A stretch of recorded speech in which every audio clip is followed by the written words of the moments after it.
सरकार कह रही कि 1,80,000 से अधिक जनसेवा केंद्र राज्य में संचालित हैं। अगर इतने जनसेवा केंद्र संचालित हैं तो अपने मामूली विवाद में जमीन को लेकर के किसी को मेरठ में आत्मदाह क्यों करना पड़ रहा है? बाराबंकी में तहसील के ऑफिस में क्यों आत्मदाह करना पड़ रहा है? अगर इतने केंद्र खुले हैं, 1,80,000 जनसेवा केंद्र, तो मेरठ में आत्मदाह कर लिया, किसान को अपने आत्मदाह करना पड़ा जमीन को लेकर के। और सच्चाई यह है अध्यक्ष महोदय, जो जीरो टॉलरेंस करप्शन के लिए कह रहे थे, इनका जीरो टॉलरेंस जीरो हो गया। किसी भी मान्य सदस्य से पूछ लीजिए आप, तहसील और थाने में क्या हो रहा है।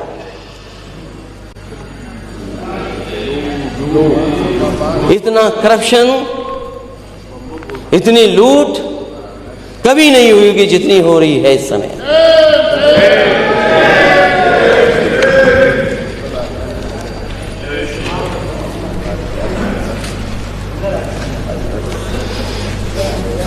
सरकार कह रही सोलर को लेकर के बहुत काम करना चाहती है। विद्युत उत्पादन में वो बातें मैं रिपीट नहीं करूंगा जो बातें मैं पहले कह चुका हूं कि अभी तक इस सरकार ने कोई भी थर्मल प्लांट नहीं लगाया है। अभी तक कोई बड़ा बिजली का कारखाना इस सरकार ने नहीं लगाया। और जो पुरानी सरकार में लगे भी हुए थे, जो लग रहे थे, उनको भी सरकार ने नहीं पूरा कर पाए। और जो बिजली आ भी रही है, जो आप आंकड़े में दिखाते हैं, ये वही कारखाने हैं जो समाजवादियों की सरकार में लग रहे थे। उन्हीं के कारण आपको ज्यादा बिजली उत्पादन उत्तर प्रदेश में मिल रहा है। अध्यक्ष महोदय, जो मांगे उस परिवार ने मांग की थी, क्या सरकार ने पूरी कर दी? क्या आरोपियों पे सख्त से सख्त कार्रवाई हो गई? क्या आरोपियों पे सख्त कार्रवाई हुई है? क्या जो जीरो टॉलरेंस की बात कर रहे हैं, उनके समय पर जीरो लॉ एंड ऑर्डर है, जीरो लॉ एंड ऑर्डर। और एक घटना नहीं, घटनाएं कितनी गिनाई जा सकती हैं। छेड़खानी से तंग आकर 30 छात्राओं ने छोड़ दिया स्कूल। गैंगरेप पीड़िता के बरेली में हत्या। बदायूं में कार्रवाई न होने से हाथ दुष्कर्म पीड़िता ने खुदकुशी की। मैं कितनी घटनाएं बताऊं। खेत गई किशोरी के हाथ बांधकर किया दुष्कर्म। स्कूल में नाबालिग से किया गैंगरेप। नौकरी की तलाश में प्रतापगढ़ पहुंची युवती के साथ गैंगरेप। प्रिंसिपल की अश्लील हरकतें सामने आई तो स्कूल से कटवा लिया नाम। दुष्कर्म पीड़िता ने दी जान। तीसरे दिन शव साथ लेकर थाना घेरने गई। सामूहिक दुष्कर्म पीड़ित महिला की हत्या।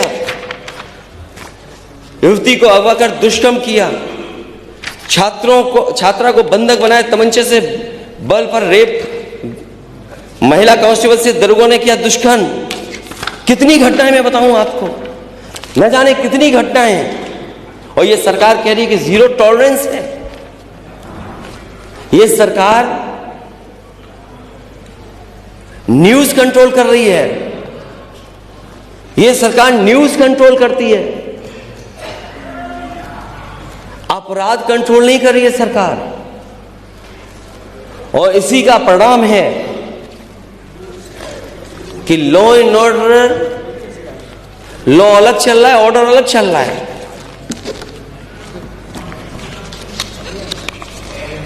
और जहां भाजपा के नेता शामिल हैं, भाजपा सरकार, महिला नेता ने अपनी ही पार्टी के पदाधिकारी को लात घूंसों से पीटा।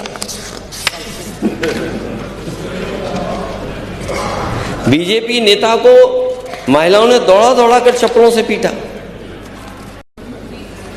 आप कुछ ही लोगों को सब कुछ दे देना चाहते हैं। अगर ये बात सच नहीं है तो बताएं। जो लोग थोड़ा बहुत मुस्कुरा देते हैं पीडीए को लेकर के,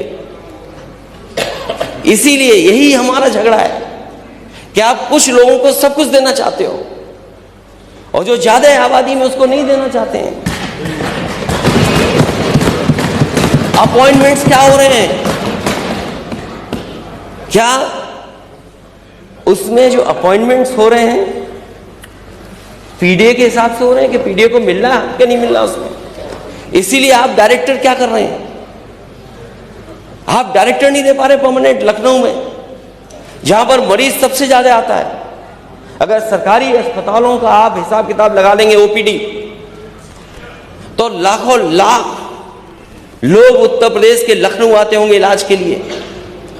और आपकी संस्थाएं कैसी चल रही हैं, वो तस्वीरें हम लोग देखते हैं, वो जब सिफारिश करते हैं तब हम लोग महसूस करते हैं कि अगर आपको अस्पताल में एडमिट करना है तो आपको सिफारिश के बाद भी एडमिट नहीं करा सकते। इन प्रेस्टिजियस इंस्टीट्यूशंस में आप इलाज नहीं करा पाएंगे, क्योंकि जो संसाधन, जो बजट, जो इंतजाम करना चाहिए वो सरकार नहीं कर पा रही। जब इंस्टीट्यूशन को चलाने वाला परमानेंट नहीं होगा तो कैसे इंस्टीट्यूशन में इलाज दिला देंगे आप? और आप कहते हैं कि मेडिकल कॉलेज हर डिस्ट्रिक्ट में खोलेगा। आपका कोई भी मेडिकल कॉलेज नहीं चल पा रहा है मानक के हिसाब से। वो जानबूझ करके परमानेंट अपॉइंटमेंट्स नहीं है, क्योंकि कुछ लोगों को इन्हें खुश रखना है। हमें कोई अध्यक्ष महोदय, आप सहमत होंगे कि पूरे भारत में विशेष तौर पर उत्तर प्रदेश में सबसे बड़ी समस्या बेरोजगारी है। हमारा नौजवान बेरोजगारी के कारण हताश और लाचार हो गया है। एक तो रोजगार नहीं मिल रहा उसे, अगर मिल भी रहा है तो उसकी शिक्षा के स्तर से के अनुरूप उसे काम नहीं मिल रहा, सम्मानजनक उसको रोजगार भी नहीं मिल पा रहा है। डिलीवरी बॉय बन जाना कोई नौकरी है, कोई रोजगार है उसका। और सरकार हमेशा अनएम्प्लॉयमेंट रेट और एम्प्लॉयमेंट रेट में हमें उलझा के रखती है। आप उलझो नहीं अब कि अनएम्प्लॉयमेंट रेट क्या है, एम्प्लॉयमेंट रेट क्या है। अध्यक्ष महोदय, मुझे उम्मीद है कि जब नेता सदन ये बात कहें तो हम सब माननीय सदस्यों को कम से कम ये बताएं कि अनएम्प्लॉयमेंट रेट क्या है और एम्प्लॉयमेंट रेट क्या है, और सरकार ये आंकड़ा क्यों पेश करती है जिससे सरकार बचना चाहती है। 90% से ज्यादा पढ़ने लिखने वाला नौजवान यहां पर बेरोजगार है। सरकार कहती है कि 1 डिस्ट्रिक्ट 1 प्रोडक्ट इनके एक सबसे बड़ी योजना है, बजट में ले लीजिएगा उसको। और जिसका ये उदाहरण देते हैं कि एक्सपोर्ट में न जाने कितना उससे लाभ हुआ है सरकार को। लेकिन सरकार ये कभी नहीं बताती है कि 1 डिस्ट्रिक्ट 1 प्रोडक्ट, तो जो 1 डिस्ट्रिक्ट में एक प्रोडक्ट के लिए बजट क्या दिया आपने, और भी बताएं आपने आखिरकार बजट क्या दिया है। बजट, और ये पहली बार अध्यक्ष महोदय मैं नहीं पूछ रहा हूं, हर बार पूछा मैंने कि बजट क्या दिया है। सरकार बताए कि इत्र के लिए क्या दिया है। 1 डिस्ट्रिक्ट 1 प्रोडक्ट में तो क्या आपने दिया है उसके लिए बजट। ये सहारनपुर लकड़ी की कारीगरी के लिए और वहां की हौजरी का कार्य, जो लाखों लाख लोग जुड़े हैं। और केवल एक जिला नहीं, अगर हम बिजनौर का देखें, चाहे वो हमारे कंगी बनाने वाले लोग हों, चाहे हमारे और पीतल का एक्सपोर्ट भी होता है, ऐसे बहुत सारे सरकार ने आइडेंटिफाई किए हर डिस्ट्रिक्ट का 1 प्रोडक्ट या 2 प्रोडक्ट। तो सरकार बताए कि उस प्रोडक्ट के लिए ये बजट रखा है आपने, जिसकी वजह से ये लाभ मिला है। और फिर आप 1 डिस्ट्रिक्ट 1 प्रोडक्ट को प्रमोट करना चाहते हैं, लेकिन ये छापा क्यों मार रहे हैं जीएसटी वाले? ये जीएसटी वाले छापा क्यों मार रहे हैं? क्या आपने जानबूझ करके उन्हें भेजा है कि छापा मारिए जिससे कारोबार और बंद हो जाए? तो इस पे बजट पर बोल लीजिएगा नेता प्रतिपक्ष, मेरा रिक्वेस्ट। सरकार बहुत चिंतित रहती है ट्रैफिक को लेकर के। आपने कहा कोई शहर नहीं बचा है जिस शहर में जाम न लगता हो। सरकार बताए कि इन शहरों को जाम से बचाने के लिए क्या है। हालांकि अध्यक्ष महोदय, मैं आपका कहना मानूंगा, केवल महंगाई पे बोल करके मैं अपनी बात खत्म करूंगा। Thank you.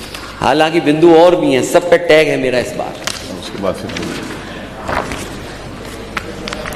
ये सरकार महंगाई को रोकने के लिए क्या कर रही है सरकार? किसान की आय दोगुनी होनी, नौजवानों को नौकरी रोजगार मिला नहीं, आखिरकार महंगाई के लिए क्या कर रही है सरकार? सरकार उसको नियंत्रित करने का कोई प्रयास कर रही है कि नहीं कर रही है? और जो उत्तर प्रदेश है, जिसकी $1 ट्रिलियन इकोनॉमी का आप सपना दिखा रहे हैं, उसकी प्रति व्यक्ति आय क्या है? आपकी सरकार में प्रति व्यक्ति आय बढ़ी है कि घटी है? और अगर हम 2017 की तुलना करें, जो हमारे केवल खाने पीने के सामान हैं, चावल का दाम कितने % बढ़ गया, ये सरकार बताए 17 से और अभी तक के लिए। गेहूं का दाम किसान को मिले तो ठीक है, लेकिन मुनाफा कोई और ले तो उसमें दाम कितना बढ़ा है? अरहर की दाल, क्या कीमत कम हुई है 2017 से कि बढ़ गई है? सरसों का तेल, और मैं ब्रांडेड की बात नहीं कर रहा हूं। अगर आप ब्रांडेड में की ही बात कर लें तो बताओ 2017 में क्या कीमत थी, आज क्या कीमत है?